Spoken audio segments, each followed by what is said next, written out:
سلام دوستان، قصد دارم که خیابون‌ها و میدون‌های شهر دوشنبه رو براتون معرفی بکنیم که زمانی که تشریف آوردید تاجیکستان آشنا باشید با این منطقه. روبروی من در واقع خیابان لاهوتی هستش اینجا و عرضم به حضور شما میدونی که مشاهده میکنید. از این طرف یک مسیری باز شده به سمت بازار بزرگ مهرگان، مسیری که به تازگی آسفالت شده و ملاحظه میکنید.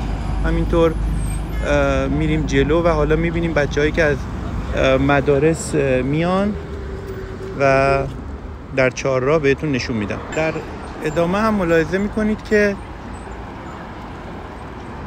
این خیابون به سمت باغ کودکان اصطلاحاً چیز میشه و این سمت هم یک مدرسه است، مکتب 6 بهش میگن، که به هر حال هر روز تو این مسیر شاهد